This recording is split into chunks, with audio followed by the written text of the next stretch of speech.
Hello class. अब तक हम लोगों ने पाइथन के बारे में जान लिया कि Python high level programming language है और ये ओपन सोर्स प्रोग्रामिंग लैंग्वेज है और इसको इजीली हम विंडो या मैक पे इंस्टॉल कर सकते हैं। अभी तक हमने इंस्टॉलेशन का पार्ट देख लिया था जो कि फर्स्ट वीडियो में था हमारा कि हम कैसे python.org की वेबसाइट पे जाके अपने पाइथन को डाउनलोड कर सकते हैं और उसके बाद इंस्टॉल कर सकते हैं। एनाकोंडा नेविगेटर का भी हमने देख लिया था कि कैसे एनाकोंडा के ऑफिशियल वेबसाइट anaconda.com पे जाके हम वहाँ से जो भी 64 बिट है या 32 बिट है उसके लिए हम अपना जो भी कंपेटेबिलिटी के हिसाब से हम डाउनलोड कर सकते हैं। अब आती है बात कि यहाँ तक हमने इंस्टॉलेशन देख लिया था। नेक्स्ट क्लास में हमने पाइथन के कुछ डेटा साइंस में यूज होने वाले लाइब्रेरीज को भी देखा था। इस थर्ड लेक्चर में आज हम लोग पढ़ेंगे सबसे फर्स्ट टॉपिक जिसका नाम है कीवर्ड्स इन पाइथन। तो इनफैक्ट यही सेम चीज हमारे सिलेबस में प्रैक्टिकल में भी गिवन है, तो मैं इसको as it is practical class ही लेके चलूंगा क्योंकि जो हमारा सिलेबस है वो टोटल प्रैक्टिकल बेस्ड है। जो हमारा थ्योरेटिकल सिलेबस है वो टोटल प्रैक्टिकल बेस्ड है।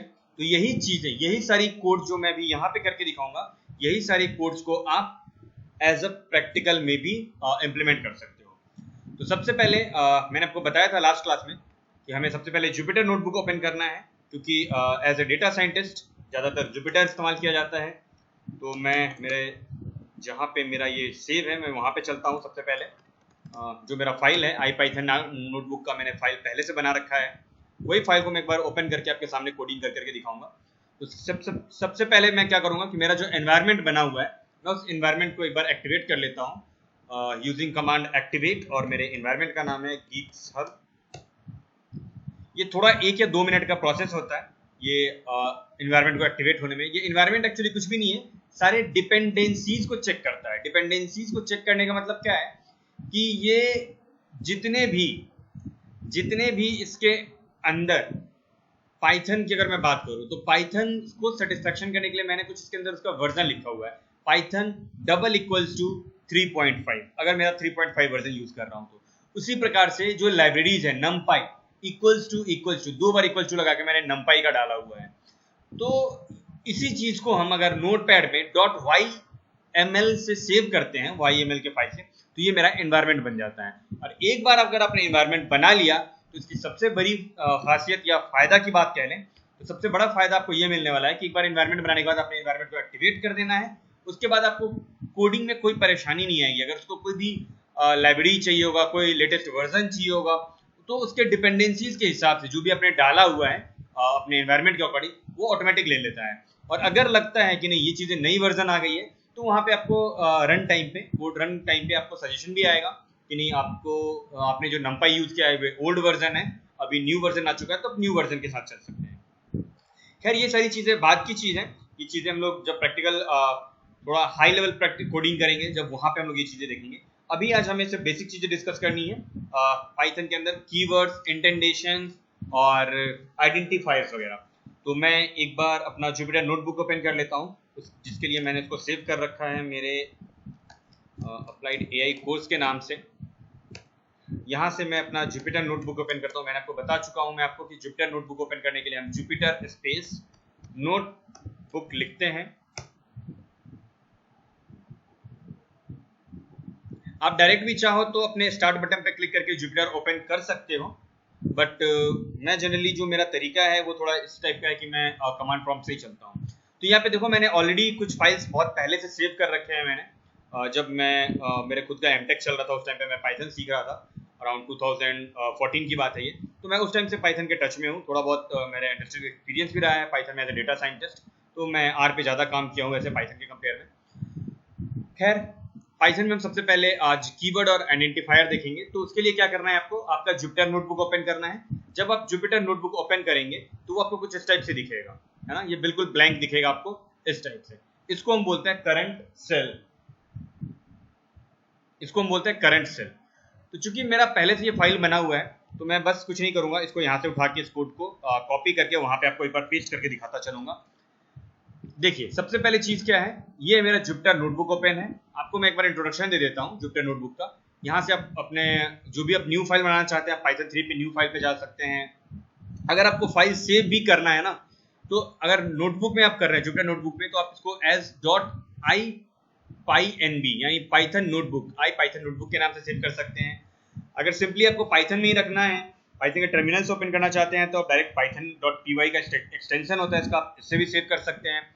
बेटर वे है कि आप HTML फाइल बना लें, जैसे मैंने इन चीज़ों को ना HTML फाइल बनाया हुआ है, तो आप बेटर है कि HTML फाइल बना लें या IPython नोटबुक बना लें, तो वो ज़्यादा ईजी रहता है। वैसे तो आप जिस वे में चाहोगे वैसे इसको डाउनलोड कर सकते हो। ये एज इट इज कोड जो है एक आपके पास बन के आ जाएगा। PDF चाहो PDF में चाहोगे तो PDF में।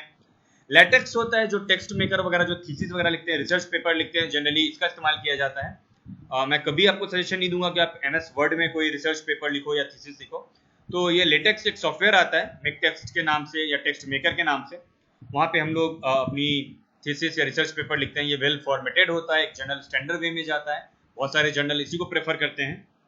तो आप लेटेक्स में सेव कर सकते हो या फिर HTML, पाइथन या IPython, जैसा आपकी इच्छा हो, जिस वे में आप चाहो वैसे आप सेव कर सकते हो।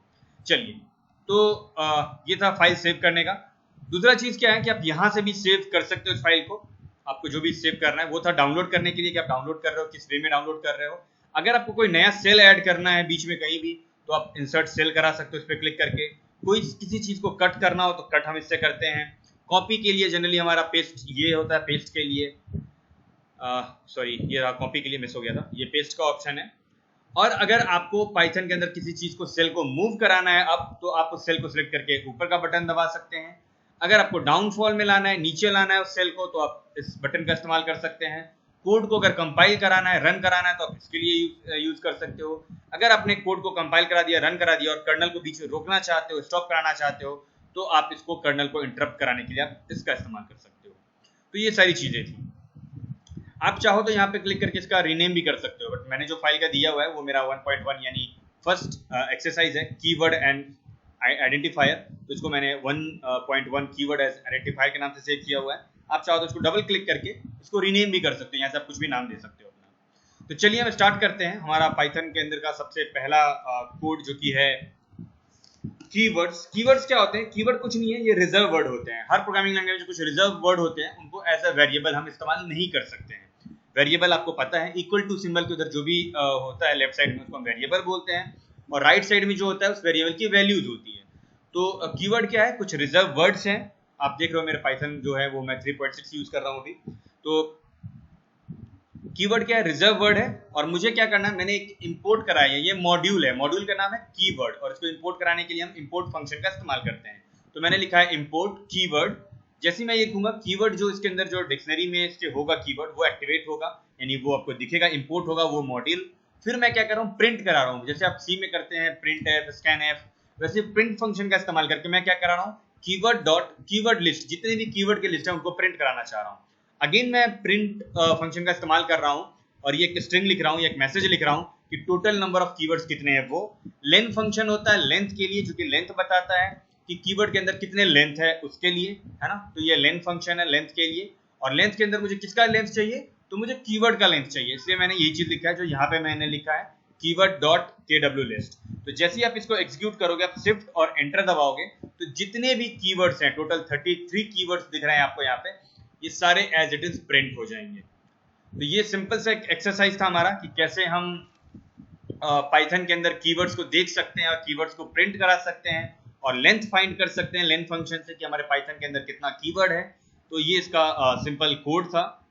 बस बहुत छोटा सा कोड है ये, 3 लाइन का, आप इसको ध्यान में रख सकते हो।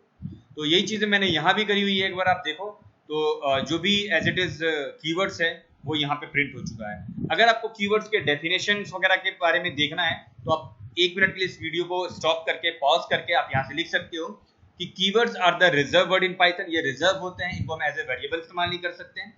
We can't use keyword as a variable, and जैसा कि मैंने भी बताया कि एज ए वेरिएबल हम इसका इस्तेमाल नहीं कर सकते हैं। फंक्शन नेम और एनी अदर आइडेंटिफायर, या तो ना हम इसको वेरिएबल के नाम से इस्तेमाल कर सकते हैं, ना ही इसके नाम से कोई फंक्शन बना सकते हैं। कीवर्ड के नाम से आप फंक्शन नहीं बना सकते हैं, ना ही आप इसको आइडेंटिफायर के तौर पे इस्तेमाल कर सकते हैं।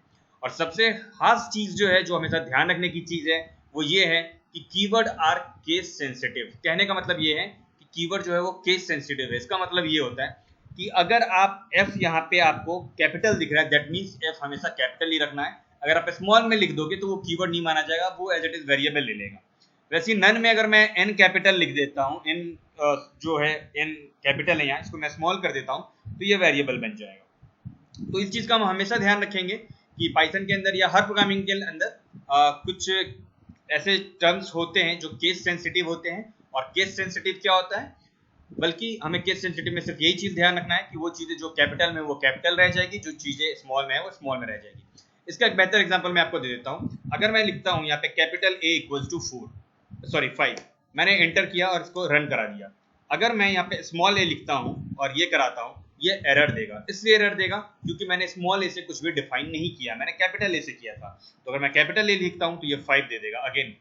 ठीक है, तो इसी को हम केस सेंसिटिव कहते हैं कि हमारा कोई भी हर प्रोग्रामिंग लैंग्वेज खुद में केस सेंसिटिव होता है। अगर आप कैपिटल दे रहे हो दैट मीन्स उसको अलग मानेगा, वो स्मॉल दे रहे हो उसको अलग मानेगा। तो इस चीज़ का आप हमेशा ध्यान रखेंगे। नेक्स्ट वीडियो में हम लोग आइडेंटिफायर के बारे में देखेंगे, आइडेंटिफायर क्या होता है, और इंटेंडेशन के बारे में देखेंगे।